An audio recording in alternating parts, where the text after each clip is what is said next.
নমস্কার বন্ধুরা, আরএস গল্পকথায় আপনাদের সবাইকে স্বাগত। আশা করি আপনারা সবাই সুস্থ আছেন। বন্ধুরা, আজ আপনারা শুনবেন শ্রী রবীন্দ্রনাথ মৈত্রের লেখা একটি গল্প, মনস্কাম।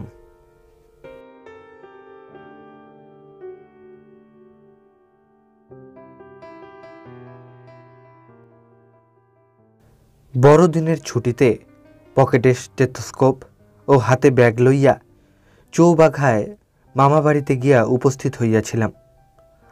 মামিমাকে প্রণাম করিয়া কেবল দাঁড়াইয়াছি, এমন সময় একটি ছেলে আসিয়া কহিল, আপনাকে ডাকছে। মামা বাড়িতে মাঝে মাঝে আসিতাম। দু একজন বন্ধুবান্ধবও জুটিয়াছিল। তাহাদেরই কেহ সম্ভাষণ জানাইতে আসিয়াছে ভাবিয়া তাড়াতাড়ি বাহিরে আসিলাম। একটি বৃদ্ধ ভদ্রলোক বারান্দায় দাঁড়াইয়াছিলেন। আমাকে দেখিয়াই জিজ্ঞাসা করিলেন, আপনি ডাক্তার? কহিলাম, হ্যাঁ, কেন বলুন তো? বৃদ্ধ কহিলেন, ভালোই হয়েছে, আপনাকে পালকি থেকে নামতে দেখি ছুটে এসেছি, একটু যেতে হবে। গরিব মানুষ, দয়া না করলে। কোথায় যাইতে হইবে, কাহার অসুখ, সে কথা আর জিজ্ঞাসা করিলাম না। স্টেথোস্কোপটি পকেটে ফেলিয়া ভদ্রলোকের সঙ্গ ধরিলাম।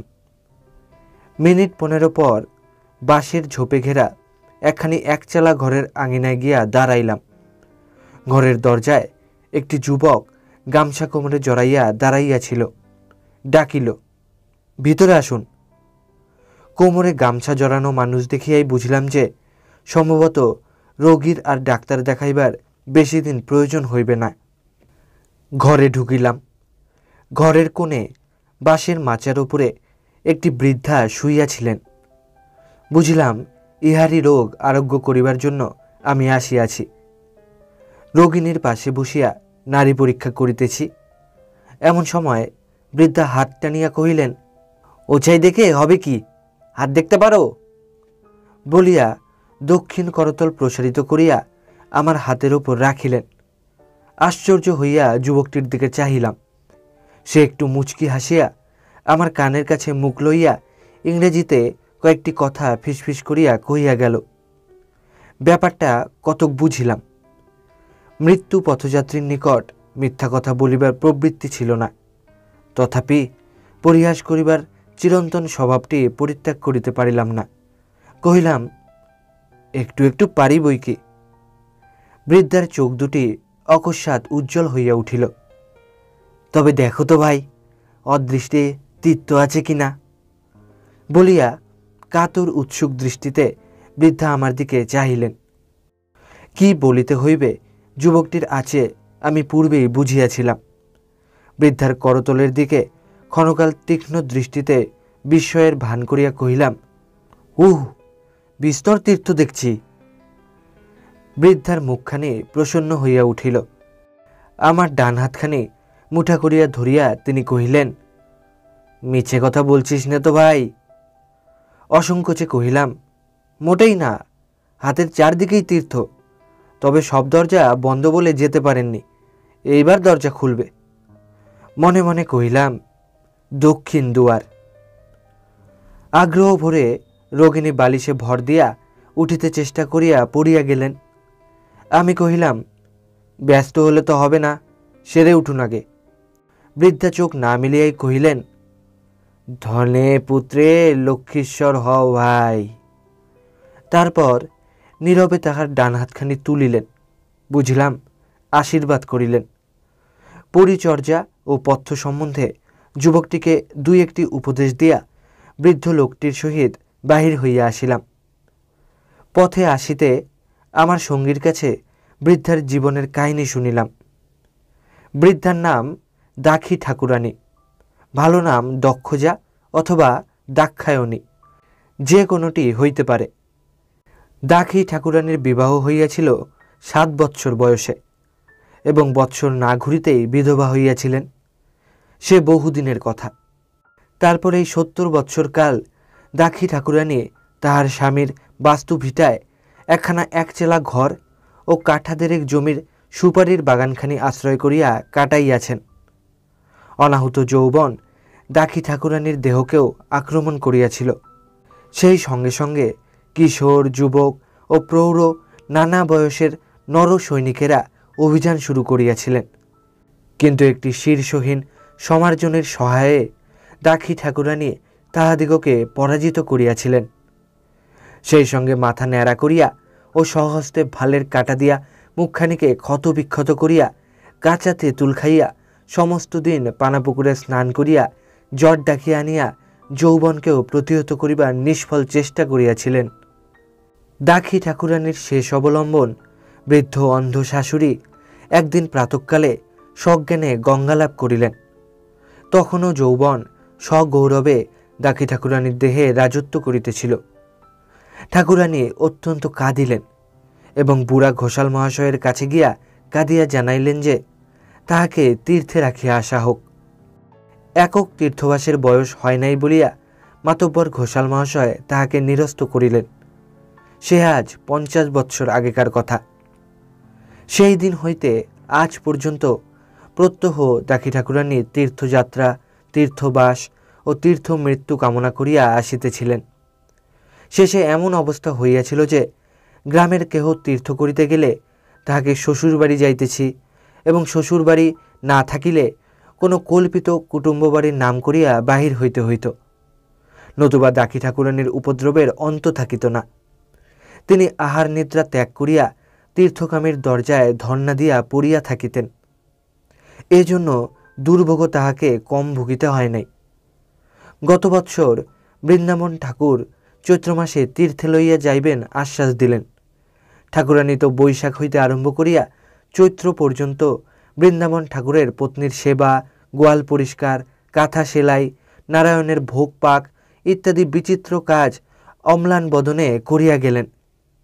চৈত্র মাসের 23 তারিখে বৃন্দাবন ঠাকুর পাজি খুলিয়া চক্ষু কপালে তুলিয়া কহিলেন, রাম, অকাল দেখছি যে, তীর্থ তো নেই এবছর। সেই দিন বাড়ি আসিয়া দাক্ষী ঠাকুরানী শয্যা লইলেন এবং মাসখানেকের মধ্যে বিছানা ছাড়িয়া উঠিলেন না। তাহার পরেই এই ব্যাধি। এই পর্যন্ত বলিয়াই বৃদ্ধ হাসিয়া কহিলেন, তীর্থব্যাধি আর কি। কেন জানি না আমি হাসিতে পারিলাম না। পরদিন আবার ডাক আসিল। মামিমা কহিলেন, ওই তেত্ত পাগল বুড়ির কাছে যাচ্ছিস আবার? জ্বালিয়ে মারবে যে। বুড়ির প্রতি একটু মমতা জন্মিয়াছিল। মামির কথা কানে তুলিলাম না। গিয়া দেখিলাম দাক্ষী ঠাকুরানী উঠিয়া বসিয়া বেড়ায় ঠেস দিয়া ভিজানো সাগু খাইতেছেন। আশ্চর্য হইলাম। এই রোগী একদিনে উঠিয়া বসিতে পারে এ কথা কল্পনাও করি নাই। খুশি হইয়া কহিলাম, যা হোক, উঠে বসেছেন। দাক্ষী ঠাকুরানী হাসিয়া কহিলেন, তীর্থে যেতে হবে তো ভাই, শুয়ে থাকলে কে সঙ্গে নেবে, তাই দুটো। বলিয়াই সাগুর পাথর রাখিয়া হাত ধুইলেন। বুঝিলাম তীর্থ যাইবার আশায় বুড়িকে এ যাত্রা বাঁচাইয়াছে। একখানা মাদুর টানিয়া লইয়া দাক্ষী ঠাকুরানীর কাছে বসিয়া তাহার জীবনের সমস্ত কাহিনী শুনিলাম। শুনিয়া বুঝিলাম তীর্থ ভ্রমণ আর গঙ্গা তীরে মৃত্যু কামনায় বুড়িকে বিপর্যস্ত ভাগ্যের অজস্র আঘাতের মধ্যেও আজ পর্যন্ত অটুট রাখিয়াছে। বিদায় লইবার সময় বুড়ির পায়ের ধুলা লইলাম। দাক্ষী ঠাকুরানী কহিলেন, তুই তো ডাক্তার ভাই, দেখিস একটু হাড় কখানা যেন গঙ্গায় পড়ে। বিরাট ভারতবর্ষ, তার অগণ্য তীর্থ, প্রান্ত হইতে প্রান্তান্তর প্রসারিত গঙ্গা, আমার মতো লক্ষ লক্ষ ডাক্তার আর দাক্ষী ঠাকুরানীর মতো কোটি কোটি তীর্থকামী। এইসব কথা বলিয়া আর বুড়িকে ব্যাকুল করিবার ইচ্ছা হইল না। অসংকোচে কহিলাম, সে অবশ্যই দেখব দিদিমা, তীর্থে যাবার সময় খবর দেবেন। তা দেব বই কি ভাই। বলিয়া দাক্ষী ঠাকুরানী আমার মাথায় হাত দিয়া কহিলেন, আমার বুকের পাষাণ নেমে গেল দাদা, এমন কথা আর কেউ বলেনি। নীরবে প্রণাম করিয়া বিদায় লইলাম। প্রাঙ্গণে নামিয়া শুনিলাম দাক্ষী ঠাকুরানী কহিতেছেন, মনস্কাম পূর্ণ করো হরি ঠাকুর, নারায়ণ, তারক ব্রহ্ম। তারপর নারায়ণের সমস্ত নামগুলি আবৃত্তি করিতে আরম্ভ করিলেন। আমি শুনিয়া হাসিলাম। আমি নারায়ণ হইলে এতক্ষণে যে দাক্ষী ঠাকুরানীকে নিশ্চয়ই সর্বতীর্থ দর্শন করাইয়া আনিতাম, তাহাতে সন্দেহ ছিল না। যা হোক, নারায়ণও দাক্ষী ঠাকুরানীর প্রার্থনা শুনিলেন। বুড়ির মনস্কাম পূর্ণ হইল। মামিমা লিখিলেন যে তাহার স্বামীর বসত ভিটাখানি বাদে আর সমস্ত ঘর, দরজা, তৈজসপত্র, লেপ কাঁথা ইত্যাদি সিকি মূল্যে বেচিয়া দাক্ষী ঠাকুরানী একদল তীর্থযাত্রীর সঙ্গ লইয়াছেন। শুনিয়া অত্যন্ত সুখী হইলাম। তখন প্রয়াগের কাছাকাছি একটা জায়গায় বসন্ত ও বিসূচিকা রোগের প্রতিকারের উপায় সম্বন্ধে বড় বড় বক্তৃতা করিয়া ফিরিতেছিলাম। প্রয়াগে কুম্ভমেলা আরম্ভ হইয়াছে। মহামারীর অত্যন্ত প্রাদুর্ভাব। সরকার বাহাদুর অজ্ঞ জনসাধারণকে সতর্ক করিবার জন্য আমাকে পাঠাইয়াছেন। অবকাশ আদৌ ছিল না। এই সময় 10টি বিভিন্ন পোস্ট অফিসের ছাপ খাইয়া একখানি খামের চিঠি আসিয়া পৌঁছিল। পড়িলাম, দাক্ষী ঠাকুরানী প্রয়াগে তাহার সঙ্গে দেখা করিতে লিখিয়াছেন। শেষের দিকে কোথাও মরিলে হার কখানি গঙ্গায় দিবার জন্য সেই পুরাতন অনুরোধ। তাহার পরের ছত্রগুলি ধ্যাবড়াইয়া গিয়াছে, কিছু বোঝা গেল না। প্রয়াগ হাট চৌভাগা নয়, তাহা সম্ভবত দাক্ষী ঠাকুরানী জানিতেন না। বুঝিলাম ঠাকুরানীর সঙ্গে সাক্ষাৎ হওয়াও সম্ভব নয়। তথাপি পূর্ণ মনস্কাম বৃদ্ধার উল্লাস দেখিতে বড় আগ্রহ হইল। কোনো মতে যদি সন্ধান করিতে পারি ভাবিয়া প্রয়াগে চলিলাম। সমস্ত দিন ঘুরিয়া নিষ্ফল হইয়া ফিরিতেছি। এমন সময় চৌবাগার সাধন মিস্ত্রির সঙ্গে অকস্মাৎ সাক্ষাৎ হইল। আমাকে দেখিয়া সাষ্টাঙ্গে প্রণাম করিয়া সে কহিল, ভালো হলো ডাক্তার দাদা, কয়টা মাল খালাস করে দিতে হবে। সে কথায় কান্না দিয়া বুড়ির কথা জিজ্ঞাসা করিলাম।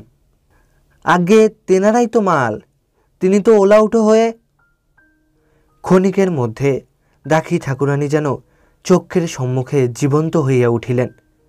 শুনিলাম বেণুবনে প্রচ্ছন্ন একটি কুটিরের ছিন্ন শয্যায় শয়ান এক বৃদ্ধা অশ্রুসজল উৎসুক দৃষ্টিতে আমার দিকে চাহিয়া যেন কহিতেছে, হার কখানা গঙ্গায় দিস ভাই।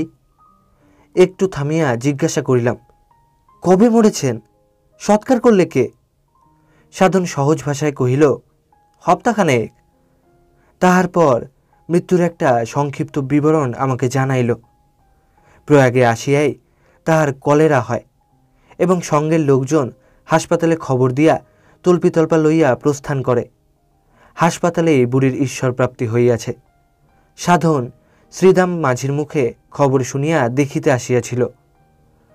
কথা না কহিয়া হাসপাতালে গিয়া সংবাদ লইলাম। কথা যথার্থ। কলেরা হইয়া 30 তারিখে দাক্ষী নামে একটি বাঙালি বুড়ির মৃত্যু হইয়াছে। কোন জাতের স্ত্রীলোক না জানাতে কেহ সৎকার করিতে রাজি হয় নাই। 11 নম্বরের প্লটে মাটি দেওয়া হইয়াছে। 11 নম্বরের প্লট দেখিতে গেলাম। তখনও 20 লোকের মাটি দেওয়া হইতেছিল। ডোমের কাছে প্রশ্ন করিয়া বুঝিলাম যে দাক্ষী ঠাকুরানীকে উদ্ধার করা অসম্ভব, যেহেতু তাহার পরেও প্রায় 100 খানেক তীর্থকামী ওই একই স্থানে বিশ্রাম করিতে আসিয়াছে। গঙ্গার দিকে চাহিলাম, বহু দূর। তবে ভরসা আছে, কোনো কালে মাতা জাহ্নবী ভাঙনের আনন্দে নৃত্য করিতে করিতে 11 নম্বরের প্লটে আসিয়া পৌঁছিবেন। সেই দিন বৃদ্ধার মনস্কাম পূর্ণ হইবে। সেই ভাঙনের দিনের প্রতীক্ষা করিয়া দাক্ষী ঠাকুরানীর অস্থি কয়খানি বসিয়া থাকিবে, তাহাতে আমার সন্দেহ রহিল না।